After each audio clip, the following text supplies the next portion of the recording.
Hey, thanks so much for tuning into the Daily Dose for Spiritual Growth. Today is Thoughtful Thursday, and the thought-provoking question for today is this. As we are talking about discerning open doors and discovering how can we find out what is best from God.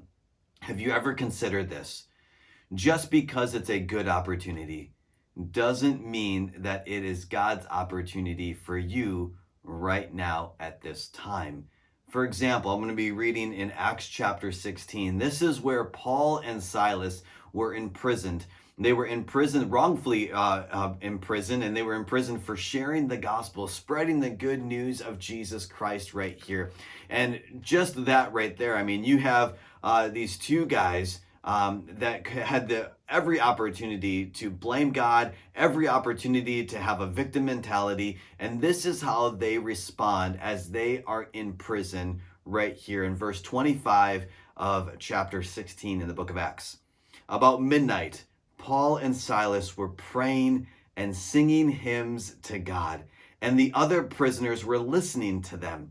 So here we go again. They're in prison, and they're in prison not for murder, not for stealing, not for embezzlement or anything like that. It was for sharing the gospel, and they choose to worship him in the midst of this trial, in the midst of this this pain and this hurt and this uncertainty.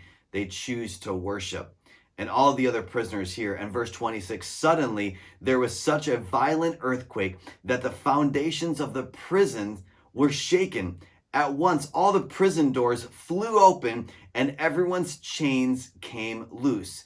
Talk about an open door. Literally. I mean, they had every right, and even thinking about it, they could have had this attitude or this mentality of, hey, we chose to worship God, and God is so faithful. He saw our worship, he saw our prayers, and he provided an opportunity for us to escape, for us to be released from this literal bondage. But that's not what happened here. Listen, verse 27. The jailer woke up, and when he saw the prison doors open, he drew his sword and was about to kill himself because he thought the prisoners had escaped.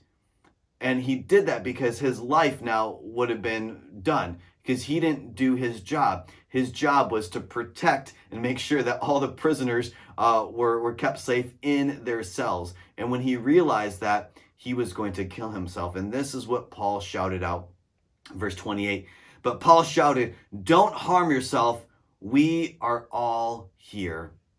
You see, Paul and Silas saw an opportunity, not the one that was right in front of them and not the literal open door, but they saw an opportunity to minister to the jailer.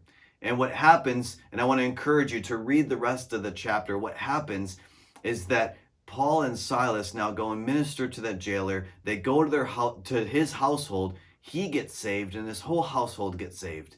See, that's where we have to discern open doors. And what's right in front of us may be an opportunity, but it may not be what's best and what God has for you. So I want to encourage you for Thoughtful Thursday. Consider not just what's right in front of you, but consider beyond that. What is God teaching you, and what other opportunities does he have for you other than the one that's right in front of you?